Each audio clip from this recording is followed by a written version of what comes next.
ये एचएफ और जर्सी हमारे भारत में आई कैसे?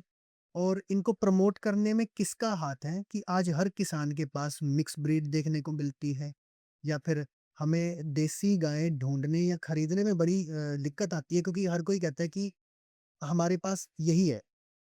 आज कहीं भी हम जाके देखते हैं देसी गाय रखने वाला इंसान या फिर वो किसान है, जो अब खुद भी अपने घर पे दूध पी रहा है, उसके पास भी हमें बिल्कुल प्योर देसी गाय नहीं मिलती है।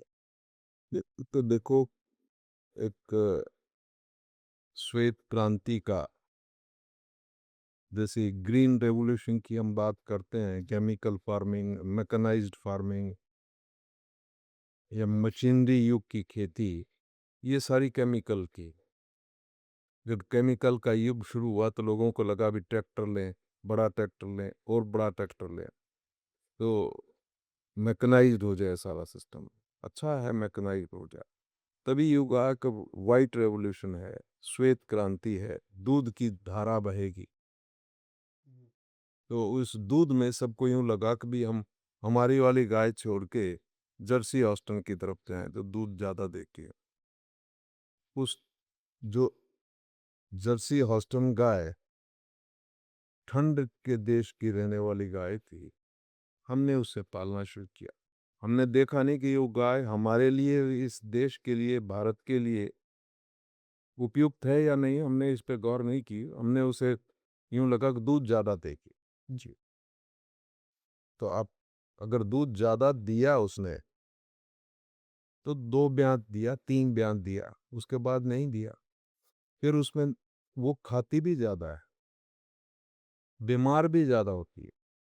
उसे रखेंगे तो कूलर चलाना पड़ेगा, उसे रखेंगे तो पंखा चलाना पड़ेगा। हमारी गाय जितनी भी, आपने देखा होगा अभी, आज ठंड का मौसम है, दिसंबर का महीना है, देसी गाय आपको बिना किसी झोंपड़ी के, बिना किसी कमरे के बाहर भी बैठी नज़र आएगी। जी, ये जेनेटिकली चेंजेस जेनेटिकली जो है आ रहे हैं। चलती देसी गाय गर्मी में भी, धूप में भी, दोनों में भी उसका कोई प्रभाव नहीं है। क्योंकि वो जब ठंड होती है तब उसमें शरीर में स्वतः ही अपने आप ऊपर से गर्मी निकलने लगती है। और जब बहुत गर्मी होती है तो धूप में बाहर बैठी रहेगी, उसे कोई दिक्कत नहीं रहेगी, क्योंकि उसमें शरीर से ही अपने आप ठंडक निकलने लगती है। तो ये देसी है, लेकिन गाय उस गर्मी और एक्सट्रीम कोल्ड और एक्सट्रीम हीट में बीमार नहीं होगी। जर्सी ऑस्टन दोनों में बीमार होती है। गर्मी ज़्यादा होगी तो दूध नहीं देगी, जी। ठंड ज़्यादा होगी तब भी दिक्कत होगी। तो दोनों में ही हमें यार डॉक्टर को दिखाना ही पड़ेगा, डॉक्टर को दवा देनी ही पड़ेगी। और लगातार जो जर्सी ऑस्टन रख रहे हैं वो कैल्शियम की, मिनरल्स, मल्टीविटामिन्स, मिनरल्स देते ही रहते हैं। क्योंकि वो कह रहे हैं कि इसके बिना दूध जो है गाय कमज़ोर हो जाएगी। लेकिन हमारी गाय में ये डेफिशिएंसी नहीं है। हमारी गाय को अगर अच्छा फीड हम देंगे, बिना यूरिया डीएपी का, तो उससे चलेगी। और अगर खुला घूमने चली जाए गाय, तो फिर तो उसका कोई मुकाबला ही नहीं कि गाय कितना अच्छा दूध होगा और कितना अच्छा घी होगा। आप उसमें कल्पना और सुगंध दोनों आप सोच नहीं सकते। जी, पाचन शक्ति के कारण। पाचन शक्ति का वो खा क्या रही है, मतलब गाय सेलेक्ट करके खाती है, उसकी इच्छा होती है वो खाती है। वो घूमती है तो उसका मन करे ये चीज खानी है, जड़ी बूटी, तो वही खाएगी। वो उसका मन नहीं है तो वो नहीं खाएगी। आपको एक उदाहरण दूं मैं, कि गाय सर्दी में, देसी गाय है तो नीम के पत्ते खा सकती है।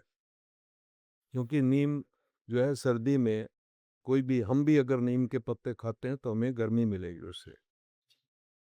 तो ये गर्मी के लिए उपयुक्त, सर्दी के लिए उपयुक्त है, उससे गर्मी का एहसास होता है। तो गाय सर्दियों में नीम के पत्ते खाने शुरू कर देती है। लेकिन अगर गर्मी में हम देंगे तो वो नहीं खाएगी, क्योंकि उसे पता है कि सर्दी में खा सकती है, गर्मी में नहीं खाएगी। तो ये गाय स्वतः ही देखती है। और जर्सी ऑस्टिन कुछ नहीं देखती, उसके सामने जो आएगा वो खाएगी, जो भी डालेंगे खाती चली जाएगी। और वो लगातार खाएगी। और हमारी गाय लगातार नहीं, कुछ देर खाएगी, फिर आराम से बैठ के जुगाड़ी करेगी, जो खाया है उसको पचाएगी, जी। और फिर जब भूख लगेगी दोबारा उठ के खाएगी। और जर्सी गाय तो खाती रहती है। और आपने एक और देखा होगा, अ, अ, आपने गाय का गोबर देखा है क्या? नहीं देखा होगा, ध्यान नहीं दिया, देखा होगा। गाय अगर देसी गाय है तो उसके गोबर की रिंग बनती है, एक रिंग बड़ी, फिर उसके ऊपर छोटी, फिर उसके ऊपर छोटी, वो आखिर में टोपी। तो ऐसे जितनी क्वांटिटी है उसके हिसाब से 1 2 3 4 रिंग बनती है, ऊपर छोटा टुकड़ा। लेकिन जर्सी ऑस्टन की सीधा ही लिक्विड निकलेगा। जर्सी ऑस्टन के इस तरह का जो गोबर है वो नहीं निकलता। वो तो उसका गोबर का स्ट्रक्चर अलग है, इसके गोबर का स्ट्रक्चर अलग है। इसका मतलब है कि उसका जो डाइजेशन सिस्टम है गाय का, हमारे यहाँ जी। वो बहुत उत्तम है। तभी कहते हैं कि गाय की अगर लगातार ऊपर उसके शरीर के ऊपर हाथ घुमाए तो उसमें आदमी की कुछ बीमारियां ठीक हो जाती है। आपको ब्लड प्रेशर लगातार गाय के सिर पे आप घुमाते रहें, पीठ पे उस पे, तो आपकी बीमारी दूर हो जाएगी। आप अगर नंगे पैर रोज और नंगे हाथों से गोबर उठाना शुरू कर दें, जो भी एलोपैथी की आप दवा ले रहे हैं, उससे कम से कम 50% कम में काम चल जाएगा। और हो सकता है पूर्णतया। मेरे यहाँ जो गौशाला में काम करती थी, उस एक महिला शक्ति को ट्यूबरकुलोसिस हो गया, तो मैंने कहा तुम नंगे पैर चप्पल जूते छोड़ दो, नंगे पैर गोबर उठाओ, नंगे पैर नंगे हाथ से गोबर उठाओ। हो सकता है गोबर उठाने से हाथ में और उसमें शरीर में स्मेल आने लगे, लेकिन बीमारी दूर हो जाए। तो ये मैंने स्वयं करके देखा है। कभी अगर आप ऐसा करेंगे, आप एक और उदाहरण दूं को, आप तसले में गोबर डालें ताज़ा और उसमें पैर यूं मारते रहे लगातार, तो कुछ समय बाद आप देखेंगे कि आपका जो जीभ है उसका स्वाद बदल गया, ऐसा लगता है जैसे गोबर खा रहा हूँ।